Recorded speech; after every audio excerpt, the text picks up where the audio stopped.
আমার ১১০টা সার্টিফিকেট ছিল হলে, এবং পাশাপাশি আমার ওখানে খুব দামি দামি কিছু ব্যাডমিন্টনের অ্যাক্সেসরিজ ছিল। আমার আলমিরা, আমার ট্রাঙ্ক, আমার সেলফ কিছুই নাই, সবই চুরি হয়ে গেছে। মৌসুমা ম্যাম শেখ হাসিনার আত্মীয়, এই পাওয়ারে ওনাকে আমাদের কলেজের যে প্রিন্সিপাল পর্যন্ত ওনাকে মানে সেলুট দিয়া চলতো। আমরা তো দেখছি যে ছাত্রলীগের সাথে উনি কতটা ওতপ্রোত ছিল। আমার মতে তারাই স্বৈরাচার। আমার হলের নাম হচ্ছে শেখ হাসিনা হল, যার বর্তমান নাম জাহানারা ইমাম। তো আমার হলে আমি যখন আন্দোলনের পরে যাই, তো 3 দিন যাওয়ার পরেও আমি হচ্ছে হল থেকে কোনো জিনিসপত্র বের করতে পারতেছিলাম না, কারণ তখন হলে কোনো স্টুডেন্ট অ্যালাউ করেনি। তো আমার ডিপার্টমেন্ট এবং আমার প্রিন্সিপাল, আমার হল সুপার আমাকে আশ্বস্ত করে, যেহেতু তুমি আন্দোলনে একটা সক্রিয় ভূমিকা পালন করছো এবং বিভিন্ন চ্যানেলে ভাইরাল হইছো, এবং আমি এমন সময় কিছু বক্তৃতা দিয়ে ভাইরাল হয়েছি যে সময়ে আসলে যদি তার পরবর্তীতে আমাদের এই দেশকে যদি নতুনভাবে আমরা এই অবস্থানে আনতে না পারতাম, আমাদের অবস্থা কী হতো আপনারা খুব ভালো মতোই জানেন। তা আমি 3 দিন ম্যাডামদের কাছে গেছি শুধু এই জন্য, কারণ আমার ১১০টা সার্টিফিকেট ছিল হলে, আমার জানা মতে এরও বেশি থাকতে পারে। এরকম পরিস্থিতি যে হবে এটা আমি কখনোই বুঝতেও পারিনি। এবং পাশাপাশি আমার ওখানে খুব দামি দামি কিছু ব্যাডমিন্টনের অ্যাক্সেসরিজ ছিল, যেমন আমার 3টা ব্যাডমিন্টন, আমার অল সরঞ্জাম, আমার জামা কাপড়, আমার আলমিরা, আমার ট্রাঙ্ক, আমার সেলফ কিছুই নাই, সবই চুরি হয়ে গেছে। মানে যেদিন আমার হল খুললো, আমি যে হলে গেলাম, গিয়ে আমি কিছুই পাইনি। এখন আমার অল একাডেমিক সার্টিফিকেট এগুলোর জন্য আমি প্রশাসনের সাথে কথা বললাম, যেমন আমার হল সুপারের সাথে কথা বললাম, প্রিন্সিপালের সাথে কথা বললাম। এদের কথা হচ্ছে এদের কিছু করার নাই। আর প্রিন্সিপাল ম্যামের কাছে আমি একটা সাজেশন চাইলাম যে আমি এই মুহূর্তে কী করতে পারি, প্লিজ আপনি আমাকে একটা সাজেশন দেন। কারণ আমি একদম খুবই হতাশ, কারণ তারা কিন্তু তার আগে আমাকে একটা আশ্বস্ত করেছিল যে কারো জিনিস ক্ষতি হইলেও তোমার জিনিস ক্ষতি হবে না, কারণ তুমি আন্দোলনে একদম সম্মুখে থেকে করছো। তো এই যে আমি আমার জিনিসগুলো যে হারাই ফেলছি, ম্যাডামকে আমি একটা সাজেশন চাওয়ার পর উনি আমাকে বলতেছে, আমার সাজেশন হচ্ছে তুমি চুপ করে বাড়ি চলে যাও। তখন আমি ম্যাডামকে বললাম, ম্যাডাম আমার তো এখন একাডেমিক সার্টিফিকেটগুলোর জন্য হলে আমাকে জিডি করতে হবে। তখন উনি বলতেছে, তুমি কি আমাকে হুমকি দেখাচ্ছ?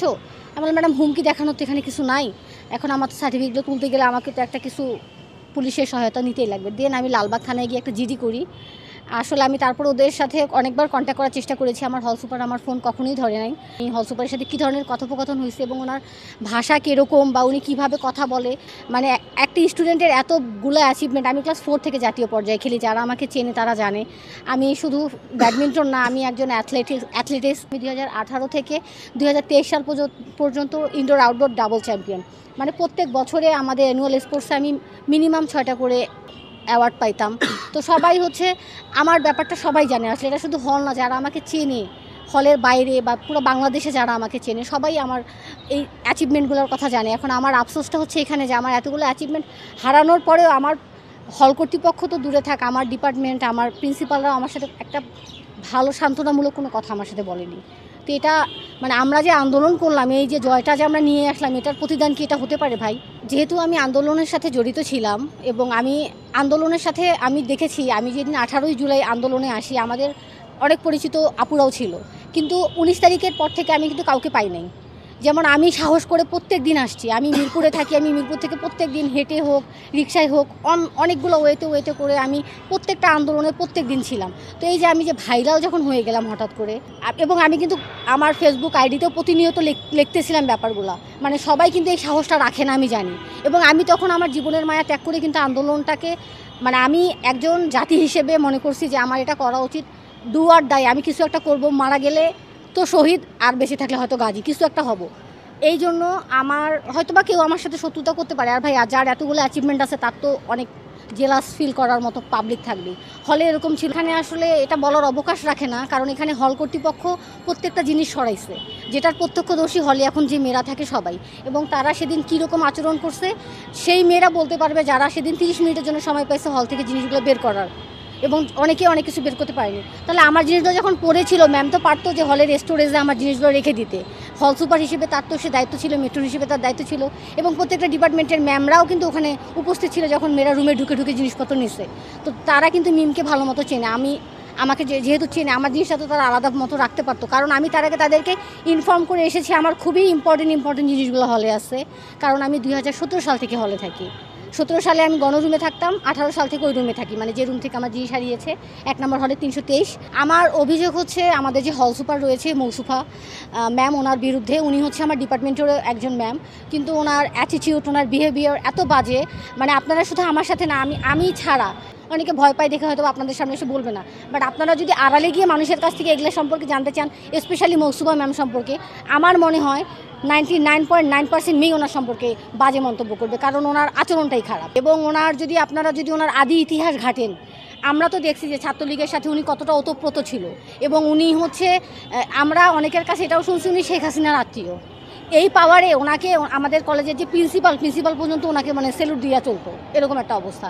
আর আমরা জাস্ট ভাবতাম আচ্ছা উনি তো একটা হল সুপার, একটা ডিপার্টমেন্টের ম্যাডাম, বাট প্রিন্সিপাল ওনাকে ভয় পায় কেন?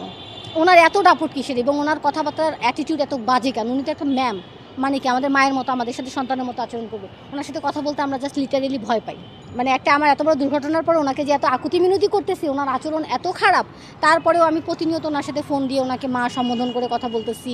ওনার কাছে আমি পোলাইটলি যতটুকু বলা যায় যে আমার জন্য যতটুকু পারেন আপনারা একটা সিদ্ধান্ত নেন। আমার আলমারিটা নাকি 1 নম্বর হল থেকে 3 নম্বর হলের একটা মেয়ে নিয়ে গেছে, যেটা 1 নম্বর হলের প্রত্যক্ষদর্শীরা আমাকে জানাইছে। কারণ আমার আলমারির ছবিটা যখন আমি সবাইকে দেখাই, যেহেতু বড় একটা জিনিস, এটা সবার চোখে পড়ার মতো ব্যাপার, মেট্রন প্রথমে অস্বীকার করে, পরে সবাই আমাকে বলার পরে ম্যাম আমাকে স্বীকার করে যে হ্যাঁ একটা মেয়ে নিয়ে গেছিলো, পরে আমাদের কথাতে সে মেয়েটা আবার আলমারিতে দিয়ে গেছে। কিন্তু ম্যাডামকে আমি জাস্ট বলি, ম্যাডাম আপনি যদি মেয়েটার সাথে একটু কথা বলাই দিতেন আমাকে, বা দেখা করে দিতেন, দেখা গেলো তার কাছে আমার কিছু না কিছু জিনিস আছে, আমি হয়তো বা সেটা পাইতাম, বা আপনারা আমার অ্যাগেনস্টে গিয়ে আপনারা আলাদাভাবে তার সাথে কথা বলেন। বাট ওনারা এটাও করেনি। মানে এবং সিসিটিভির যে ফুটেজটা আছে ভাই, আমি 3 তলায় থাকি, নিচতলায় কিন্তু সিসিটিভির ফুটেজ আছে। সো আমার যদি কোনো জিনিস নামানো হয় সিঁড়ি দিয়ে, সেটা তো দেখা যাবে। এটাও নাকি বন্যার পানিতে নষ্ট হয়ে গেছে। আমি জানিও না যে বন্যাটা ঢাকায় মানে শুধু আমাদের হলে হয়েছে কিনা, আমি বলতেও পারতেছি না। মানে ওনার ভাষ্য এটাই ছিল যে সিসিটিভির ফুটেজটা নষ্ট, বন্যায় নষ্ট হয়ে গেছে, এটা এখন দেওয়া পসিবল না। এখন এদের অবস্থানটা এরকম, এই যে মানুষ গিরগিটির মতো যেভাবে রং বদলায়। আমাদের যে অভ্যুত্থানটা হইলো, এরা কোনো কিছুতে আমাদেরকে কখনোই হেল্প করে নাই। অলওয়েজ এরা হচ্ছে আমাদেরকে কিভাবে আমাদেরকে দমিয়ে রাখা যায়। যখন আন্দোলনে আমরা সফল, এখন এরাও আমাদের মানে এরা হচ্ছে এরাই আন্দোলনটাকে জয়যুক্ত করছে। এখন এদের মনোভাবটা এরকম, বাট আমার মতে তারাই স্বৈরাচার।